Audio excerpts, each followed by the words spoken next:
안녕하세요. 저녁 식사 맛있게 하셨습니까? 또 평안한 한 주간 보내고 계신지 모르겠습니다. 교류 시간을 잊지 않고 찾아주신 모든 분들께 하나님의 은혜가 함께 하시기를 소망합니다. 오늘까지 인간론을 함께 나누고 나면 인간론은 모두 마치게 됩니다. 사실 지난 시간까지 나눈 내용들이 인간론에서 다루게 되는 굉장히 핵심적인 내용이었습니다. 오늘 나눌 내용이 카테고리에 의하면 은혜 언약 아래 있는 인간입니다. 이 은혜 언약 아래 있는 인간이라고 하는 주제는 중보자이신 예수님에 대한 이야기를 전제하고 있습니다. 예수님에 대한 이야기는 이 다음 시간부터 시작될 기독론에서 보다 중요하게 다룰 예정입니다. 그리고 오늘 분량을 좀 생각해 보니까 생각보다 그렇게 길지가 않았어요. 그래서 이 시간을 어떻게 보낼까 고민을 좀 했었는데요. 우선은 지난 시간까지 나누었던 인간론에 대해서 다시 조금 간략하게 짚어보는 시간을 갖겠습니다. 그리고 이 선악과에 대한 인간적인 질문들이 좀 생겨나게 되는데 그 부분도 아주 간단하게 나누어 보도록 하겠습니다. 그리고 나서 마지막으로 오늘 함께 나눌 이 언약 아래에 있는 인간에 대해서 살펴봄으로써 인간론 모두 마무리하도록 하겠습니다. 먼저 지난 시간까지 나누었던 인간론에 대해서 간단하게 설명을 하겠습니다. 인간론이라는 자체가 이미 인간에 대한 이야기라는 것을 알 수 있지요. 인간에 대한 이야기는 인문학적으로 얼마든지 논할 수 있습니다. 그런데 인간론은 인간적인 학문들로 고찰하는 인간에 대한 이야기가 아니고 이 성경이 이야기하는 인간에 대한 이야기입니다. 성경이 정의하는 인간에 대해서 아는 것이 왜 중요할까요? 제가 가진 교재는 이렇게 설명하고 있습니다. 불확실성의 시대에 궁극적인 인간학적 질문들은 여전히 해답을 기다리고 있다. 우리는 무엇인가? 우리는 어디서 왔는가? 우리 삶의 의미는 무엇인가? 세속 인간학이 이런 질문에 뚜렷한 대답을 제시하지 못하는 상황에서 기독교적 대답의 타당성은 돋보인다. 인문학을 비롯한 여러 가지 인간을 연구하는 학문들은 매우 다양합니다. 그것이 다양할수록 어떤 것에 이 적절한 권위를 부여하기가 참 어렵지요. 특히 이런 불확실성의 시대에는 더욱 그렇다. 이 교재가 이야기하고 있습니다. 따라서 이런 세속적인 학문들은 인간을 적절하게 규명하는 데에는 큰 한계가 있습니다. 그러한 학문들은 우리 인간이라고 하는 존재가 어떤 존재인지 또 무엇을 위해서 살아가는 존재인지에 대해서 명확하게 이야기해주지 못합니다. 또 그것을 규명하려고 한다면 반드시 신앙과 같은 이 종교적인 영역이 있어야만 해요. 그러나 성경은 언제나 최종적인 권위를 가지고 있습니다. 따라서 우리는 이 성경이 이야기하는 인간에 대해서 귀를 기울일 필요가 있습니다. 인간의 기원, 존재, 구성, 목적 등에 대해서 인문학이 말해줄 수 없는 부분을 성경은 보다 분명하게 제시하고 있습니다. 성경은 인간에 대해서 크게 두 가지의 기본적인 입장을 가지고 있습니다. 첫째, 우리는 하나님의 피조물이라는 것입니다. 물론 우리는 하나님의 피조물이기는 하지만 그냥 일반적인 피조물은 아니고 하나님의 형상을 가진 피조물이라고 성경은 선언하고 있습니다. 이 사실이 매우 독특한 부분이죠. 사실 이 하나님의 형상에 대해서 우리가 깊이 있게 다루지는 않았습니다. 그런데 하나님의 형상은 인간을 참으로 인간답게 만듭니다.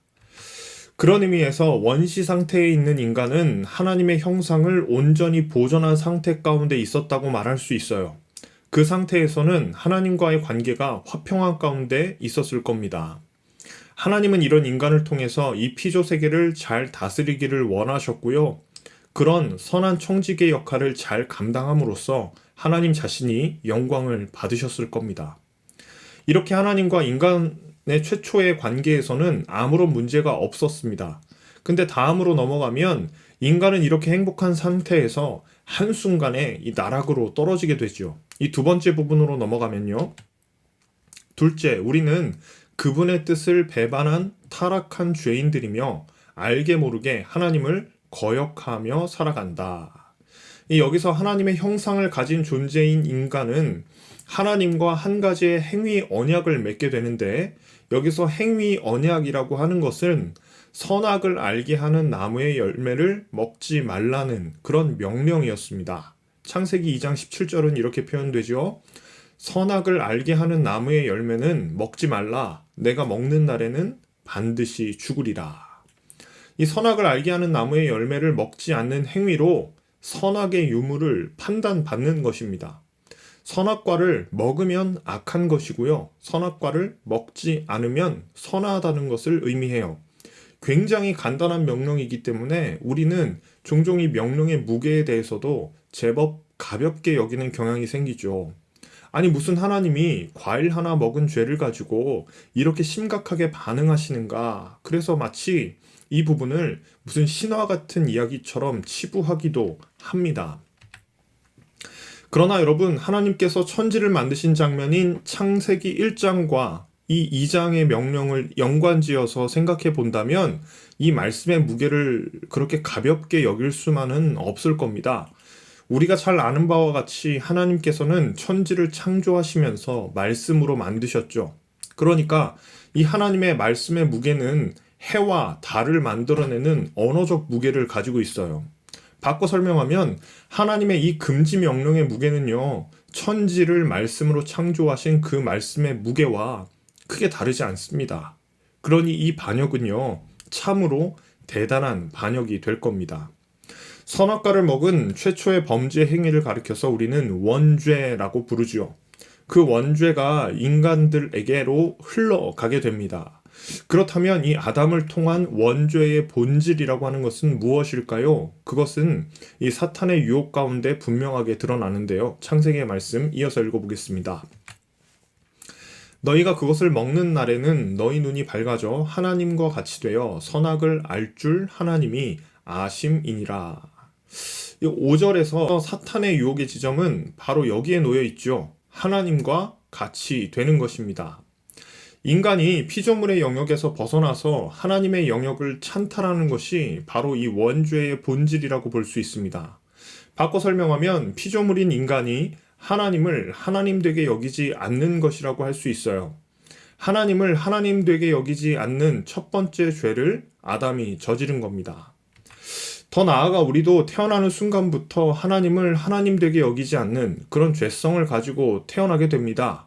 이렇게 인간은 원죄로 인해서 타락하게 되지요. 그러면 인간이 죄로 인해 타락했다는 것은 우리에게 어느 정도의 영역까지 오염시켰다는 것을 의미할까요?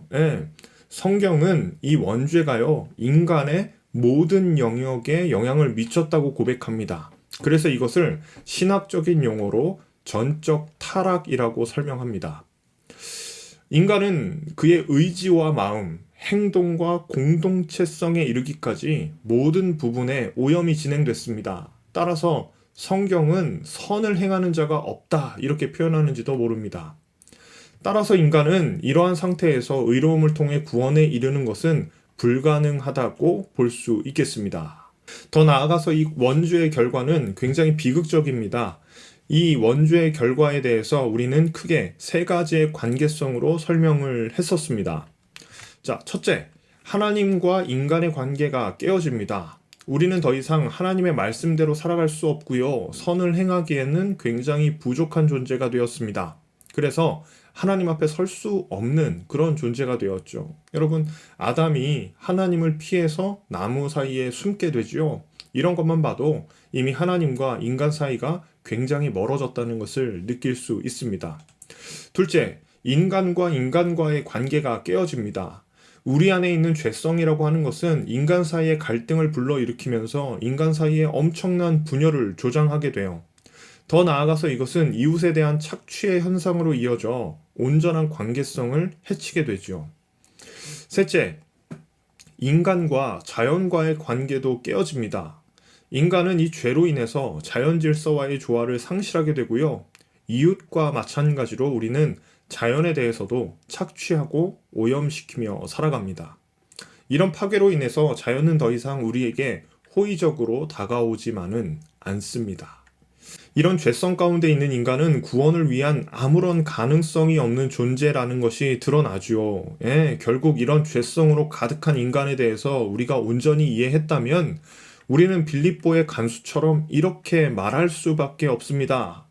사도행전 말씀 같이 읽어보겠습니다. 그들을 데리고 나가 이르되 선생들이여 내가 어떻게 하여야 구원을 받으리까? 예, 어떻게 해야 구원을 받을 수 있습니까? 이렇게 질문할 수 있는 사람은 자기의 죄성을 온전히 바라보며 아무런 가능성을 느낄 수 없는 사람들만이 이런 질문을 할 수 있습니다. 이러한 사람들은 복음에 대한 갈망으로 가득하게 돼요. 그 자신 안에서는 구원의 가능성을 발견할 수 없으니 누군가가 자신을 위해서 무엇인가를 해 주어야만 합니다. 저는 이 본문들을 다루면서 우리가 다시 한번 복음 앞에 서보는 계기가 되었으면 좋겠다 이런 생각을 해봅니다. 복음에 대해서 미지근했던 우리의 심령이 다시 뜨거워지는 그런 시간이 되기를 간절히 소망해요. 이제 은혜 언약 안에 있는 인간을 다루기 전에 부록으로 이 선악과에 대한 단상을 조금만 나누고 넘어가겠습니다. 이 선악과에 대한 세 가지 질문을 조금 해 볼 수 있겠습니다. 첫 번째 질문은요. 하나님은 선악과를 왜 만드셨을까요? 많은 분들이 이 선악과의 존재 이유에 대해서 궁금해 하십니다. 아니, 애초에 선악과가 없었다면 죄 자체가 없었을 것이라고 생각하기 때문이죠. 그런 의미에서 저도 참 궁금했어요. 근데 여러분 창세기의 말씀을 읽어보니까 이거 조금 더 그런 마음이 들기도 했습니다. 여러분 창세기 2장 9절 말씀 제가 읽어보겠습니다. 여호와 하나님이 그 땅에서 보기에 아름답고 먹기에 좋은 나무가 나게 하시니 동산 가운데에는 생명나무와 선악을 알게 하는 나무도 있더라. 하나님께서는 아름답고 먹기에 좋은 나무뿐 아니라 인간에게 생명을 주는 생명나무와 선악을 알게 하는 나무도 두셨습니다. 이 선악과는 금지된 과일이잖아요. 그런데 이 말씀을 묵상하면서 제 눈에 띄는 것은요, 이 나무가 있는 위치였어요. 여러분 빨간 글씨 보이시죠? 하나님은 동산 가운데에다가 이 선악과를 두셨습니다. 그야말로 이상한 일이 아닐 수 없잖아요. 하나님께서 원하시는 것은 인간이 선악과를 먹지 않는 일이 아니겠습니까? 그러면 인간이 오를 수 없는 굉장히 높은 절벽 위, 산등성이, 그런 데다 이 나무를 두시면 참 좋지 않았을까요? 이 나무에 대한 접근 자체가 어려우면 이 먹기가 되게 힘들잖아요. 그런데 그렇게 하지 않으시고요. 오히려 가장 잘 보이는 동산 중앙에 이 나무를 두신 겁니다. 이게 참 이해하기 힘든 지점이기도 해요. 그러나 우리는 이런 묵상을 좀 해볼 수 있습니다. 아담과 하와에게 주어진 이 단 하나의 명령을 통해서 이 아담과 하와 최초의 사람들은요, 하나님을 경외하는 법을 배우게 됩니다. 아담과 하와는 에덴 동산에서 아무런 제약이 없이 그렇게 살아갔던 존재였습니다. 심지어 하나님께서는 자신의 형상을 주셨고 그 형상을 가진 인간은 온 땅을 다스릴 수 있는 지고의 존재였습니다. 그러면 최초의 인간은 하나님의 형상을 가진 존재로 온 땅을 다스리는 아마 막강한 권한을 가진 존재였을 겁니다. 이 존재는 과연 하나님의 버금가는 피조물이었던 것입니다. 이 인간이 에덴 동산에서 꼭 한번 겸손해지는 때가 있어요. 그게 언제냐 하면 바로 이 선악과 앞에 설 때였습니다. 여러분, 선악과 앞에서 인간은 자신에게 명령을 주신 하나님을 기억하게 됩니다. 그리고 하나님은 나에게 명령을 주는 존재로 인식하는 동시에 나는 명령을 받는 존재라고 하는 것을 깨닫게 되지요. 만일 이 시금석이 없다면 하나님과 인간은 이 피조 세계에서 구별점을 갖지 못하게 될 겁니다. 그런 의미에서 선악과라고 하는 것은요, 시험의 산물이 아니라 경외의 시금석이 될 수 있음을 우리는 기억할 필요가 있겠습니다. 자, 두 번째 질문은요, 하나님은 왜 아담이 범죄하는 것을 막지 않으셨는가? 라는 질문입니다. 이런 질문도 종종 하게 되죠. 선악과를 딱 먹으려고 하는 그 순간에 도대체 하나님 뭐 하고 계셨을까? 우리가 종종 당하게 되는 여러 가지 불운한 일들 혹은 사건, 사고들 앞에서 우리는 늘 이런 질문들을 합니다. 부당하고 운이 없는 것처럼 보이는 그런 현실적인 일들은 우리로 하여금 하나님 정말 계시기는 한 걸까? 이런 느낌을 받게 하지요. 선악과를 먹은 사건도 동일해요. 아담이 선악과를 딱 먹으려고 할 때 하나님께서 딱 나타나셔가지고 에헴 하면서 헛기침이라도 한번 하셨다면 이 상황 뭔가 되게 극적으로 달라지지 않았을까요? 왜 하나님은 인간이 죄로 흐르는 경향성을 그냥 보고만 있습니까? 뭔가 이 적극적으로 개입하셔야 되는 거 아닙니까? 이런 생각이 불쑥 듭니다. 여러분, 그런데 만일 우리가 죄로 흐르는 경향성이 생길 때마다 하나님께서 나타나시고 개입하신다면, 그래서 우리의 모든 메커니즘이 기계처럼 되어 있다면 이런 상태에서는 인격적인 관계는 발생하지 않습니다. 즉 모든 것이 인격적인 관계 속에 있다라고 하는 것은 반드시 자유의지라고 하는 것이 발동되어야만 해요. 예를 들어서 하나님께서 한 로봇을 딱 만들어 놓고 버튼을 딱 누를 때마다 하나님 사랑합니다. 하나님 사랑합니다. 이렇게 외친다면 예, 여러분 목적을 이루는 데는 큰 의미가 있죠. 그 로봇은 찬양을 받고 싶을 때 언제든지 찬양을 하니까요. 그런데 그 로봇과의 인격적인 관계를 맺는 것은 너무 어려운 일이 될 거예요. 아니, 불가능한 일이 될 거예요. 하나님의 목적은 인격적인 관계에 놓여 있어요. 그러니까 인격적인 관계는 사랑이라고 하는 감정을 전제로 합니다. 그런데 여러분, 사랑에는 반드시 자유의지가 동반되어야 하죠. 강제로 하는 사랑은 사랑이 아니라 폭력입니다. 그렇기 때문에 하나님께서는 자신이 가진 모든 것을 동원해서 인간의 자유의지를 보장해 주시는 겁니다. 물론 인간은 그 자유의지를 가지고 하나님을 거역하는 데 사용했지만 말이죠. 따라서 우리는 이렇게 이해해야 합니다. 하나님께서 원하시는 사랑의 관계성에는 반드시 인간의 자유의지가 필요하다. 이 자유의지는 인격적인 관계를 맺음에 있어서 절대적으로 필요한 것이기 때문입니다. 네, 세 번째 질문은 이런 부분이죠. 선악과는 아담이 먹었잖아요. 예, 현대인들은 특히 자기가 죄인이라고 하는 것을 인정하기 싫어하죠. 특별히 아담의 죄가 왜 인간에게 유전되는가에 대해서 인정하기 싫어하는 사람들이 많습니다. 비록 자신이 도덕적으로 완전한 존재는 아닐지라도 원죄를 인정하는 것만큼은 참 쉬운 일이 아닌 것 같아요. 우리 지난 시간에 간략하게 설명한 것처럼 우리는 아담이라고 하는 최초의 사람이 가진 대표성에 주목해야 합니다. 대표성의 원리라고 하는 것은 우리 모두에게 영향을 미치게 돼 있죠. 이런 논리적 전개를 우리는 언약론이라고 불러요. 이런 대표성의 논리는 바울이 로마서에서 이렇게 표현합니다. 그런즉 한 범죄로 많은 사람이 정죄에 이른 것 같이 한 의로운 행위로 말미암아 많은 사람이 의롭다 하심을 받아 생명에 이르렀느니라. 또 고린도전서에서도 동일한 논리가 전개되어 아담 안에서 모든 사람이 죽은 것 같이 그리스도 안에서 모든 사람이 삶을 얻으리라.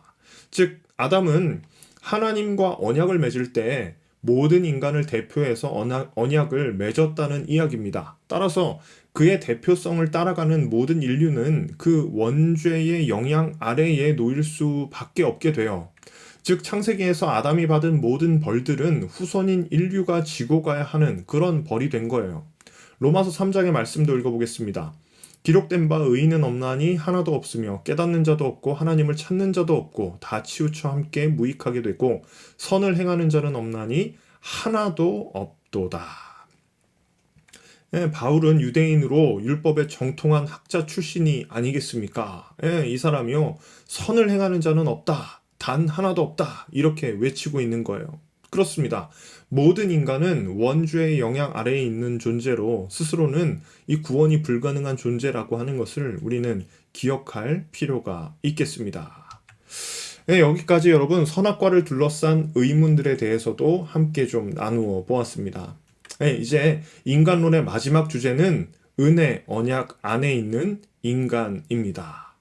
여러분, 이 최초의 언약이었던 행위 언약에는 실패했지만 하나님께서는 인간의 구원을 위해서 메시아를 보내주시죠. 이제 그 메시아를 믿는 믿음으로 구원을 받는다는 은혜 언약의 시대가 열리게 된 것입니다. 따라서 우리는 최초의 언약인 행위 언약과 또 은혜 언약이 무엇인지를 먼저 설명할 필요가 있겠습니다. 행위 언약은요, 최초의 인간인 아담에게 주신 언약입니다. 그러니까 동산 중앙에 있는 선악을 알게 하는 나무의 열매를 먹지 말라는 것이 최초의 언약이죠. 그러니까 이 행위를 하지 않으면 인간은 선한 존재로, 이 행위에서 벗어나면 악한 존재로 규정됩니다. 그러나 인간은 이 행위 언약을 지켜내지 못하고 범죄를 저지르게 되죠. 불행하게도 최초의 대표성을 가진 아담이 이 언약을 파기함으로써 모든 인간은 완전한 죽음의 존재가 되었습니다. 그러나 하나님께서는 이 인간을 구원하기 위해서 메시아를 보내주시죠. 그것을 우리가 은혜 언약이라고 부릅니다. 은혜 언약은 하나님께서 예수 그리스도 안에 있는 죄인들과 맺으신 언약입니다. 이 언약은 하나님께서 주도하시는 언약이에요. 또한 이 기꺼이 인간의 죄를 용서하시고 다시 하나님과의 교제 안으로 들어갈 수 있도록 해주는 아주 귀한 언약입니다. 이 은혜 언약 안에서 모든 인간은 죄사함, 의롭게 됨, 하나님의 자녀됨, 영원한 생명 등을 이제 얻게 돼요. 이 언약을 은혜 언약이라고 부르는 이유는 여기에 우리의 행위가 개입될 여지가 없기 때문입니다. 이 언약 안에서 인간의 역할은 없다는 의미예요. 처음부터 끝까지 삼위의 하나님의 은혜로만 이루어지는 것이 바로 이 은혜 언약의 특징이라고 할 수 있습니다. 이 은혜 언약은 예수 그리스도의 십자가의 보혈로 보증되는 것이기 때문에 결코 파기될 수 없는 언약이라는 점에서 그 은혜는 더욱 깊어집니다. 이 은혜 언약과 밀접한 관계를 가지고 있는 구속 언약이라고 하는 것이 있는데요. 그것은 하나님과 예수 그리스도 사이에 맺은 언약을 가리켜요. 나중에 아마 더 자세히 나누게 되겠지만 이 구속 언약을 통해서 예수님은 죄인들, 특별히 이 택함을 받은 죄인들이 받아야 할 죄의 형벌을 대신 받으시고 구속을 이루시게 됩니다. 이 언약에 따라서 예수님은 완전한 인간으로 이 땅에 오셨고요. 성부 하나님께서는 예수님께 주신 백성들의 머리, 곧 대표자가 되셨습니다. 이 땅의 유일한 중보자이신 예수님을 믿는 믿음을 가진 사람들을 가리켜서 우리는 그리스도인이라고 부릅니다. 즉 그리스도인이라고 하는 존재는요, 그리스도 안에서 태어난 새로운 피조물이라고 부를 수 있어요. 예수님과 니고데모의 대화, 여러분 기억나십니까? 여기서 중생이라고 하는 것, 이 타락한 죄인이 돌이켜 예수 그리스도를 믿고 영적인 죽음으로부터 새로운 생명으로 일으켜지는 상태, 그래서 그리스도와 연합하여 그분과 함께 죽고 부활하여 높임을 받게 되는 일을 우리가 중생이라고 부를 수 있겠습니다. 이런 성도의 거듭남이 우리에게 가져오는 결과 혹은 변화들에 대해서 살펴보고 오늘의 나눔을 모두 마무리하겠습니다. 첫째, 하나님과의 관계에 있어서 어떤 변화가 생길까요? 이 죄의 장벽은 그리스도에 대한 믿음으로 모두 제거가 됩니다. 우리는 하나님과 완전히 화해되었고요. 우리를 향한 하나님의 거룩한 진노는 모두 사라졌습니다. 로마서의 말씀을 함께 읽어보겠습니다. 그리스도 안에 있는 속량으로 말미암아 하나님의 은혜로 값없이 의롭다 하심을 얻은 자 되었느니라. 속량은 율법의 요구를 완전히 충족시키신 그리스도의 사역을 의미합니다. 죄의 장벽은 이 그리스도의 사역으로 모두 해결이 된 겁니다. 이어서 에베소서의 말씀도 읽어보겠습니다. 그 기쁘신 뜻대로 우리를 예정하사 예수 그리스도로 말미암아 자기의 아들들이 되게 하셨으니, 아들들이 되었다라는 표현을 통해서 우리는 하나님과의 관계가 완전히 회복되었다는 것을 온전히 이해하게 됩니다. 이어서 누가복음의 말씀도 이렇게 이어집니다. 예수께서 이르시되 너희는 기도할 때에 이렇게 하라. 아버지여 이름이 거룩히 여김을 받으시오며. 예수님께서는 제자들에게 기도를 가르쳐 주시면서 하나님을 아버지로 부르도록 하셨죠. 즉 우리는 하나님을 아버지라고 부를 수 있는 권한을 얻은 것입니다. 이렇듯 예수 그리스도 안에 있는 은혜의 언약은 최초의 인간인 아담이 깨뜨린 죄의 저주로부터 우리를 다시 회복시켜주는 그런 역할을 합니다. 우리를 향한 하나님의 진노는 모두 사라졌고요. 우리의 기도는 이제 하나님께서 연락하고 들어주십니다. 하나님은 더 이상 진노와 심판의 주가 아니라 따뜻한 아버지로 우리의 삶을 이끌어 가십니다. 이렇게 하나님과의 관계가 회복되는 것이 은혜 언약 아래에 있는 인간의 첫 번째 변화입니다. 둘째, 이웃과의 관계인데요. 이 그리스도와의 연합은 곧 그리스도의 몸인 그분의 백성과의 연합을 의미합니다. 메시아이신 예수님은 그분의 제자들과 함께 사명을 완수하셨고 우리에게도 동료와 함께하는 인간성을 나누어 주셨습니다. 이 로마서의 말씀을 읽어보겠습니다. 이와 같이 우리 많은 사람이 그리스도 안에서 한 몸이 되어 서로 지체가 되었느니라.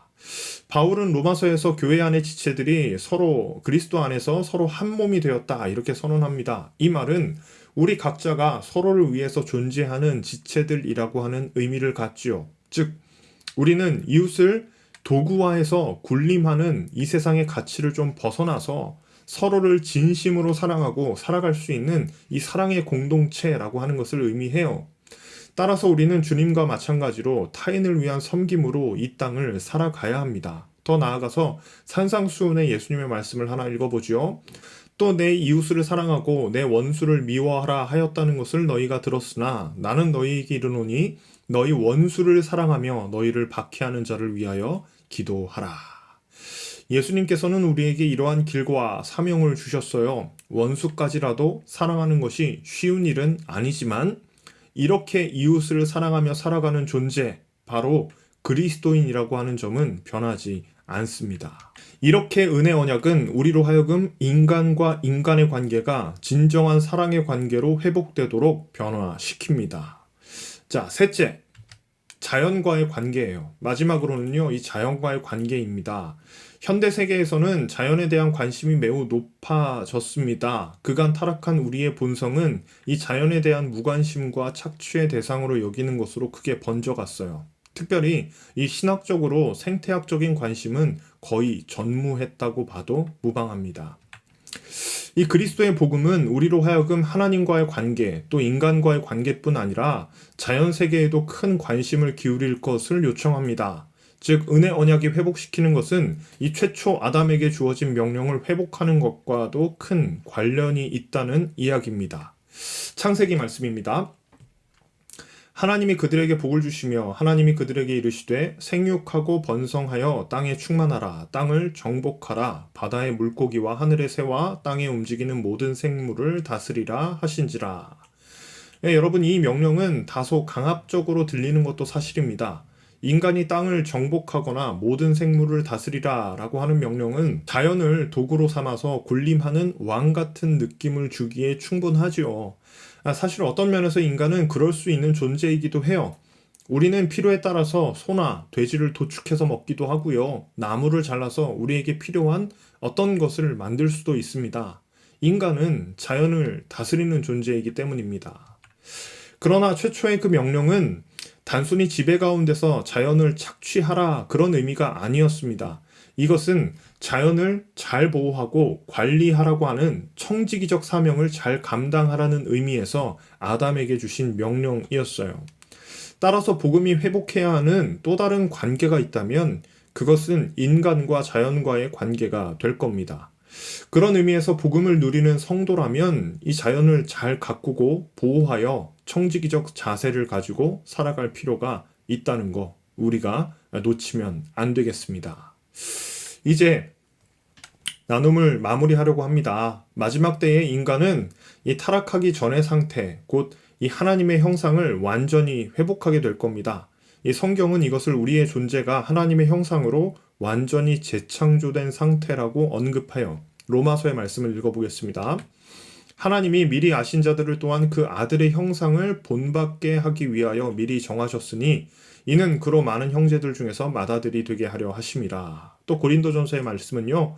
우리가 흙에 속한 자의 형상을 입은 것 같이 또한 하늘에 속한 이의 형상을 입으리라. 그렇습니다. 우리는 그리스도의 재림으로 시작될 새로운 시대에는 하나님의 형상을 온전히 회복할 것입니다. 참으로 영광스러운 장면이 아닐 수 없겠죠. 참된 인간다움은 하나님의 형상이 완벽하게 재창조될 그날에 이루어질 것입니다. 여기까지 인간론에 대해서 살펴보았는데요. 제가 가진 교재의 한 대목을 소개하면서 마치도록 하겠습니다. 인간에게는 창조와 타락을 넘어 자신의 이야기를 연장해서 써나갈 능력이 전혀 없다. 인간론을 통해서 우리가 배우게 되는 심각한 결론은 모든 인간이 예외 없이 원죄로 인해서 모든 부분이 타락했다는 것입니다.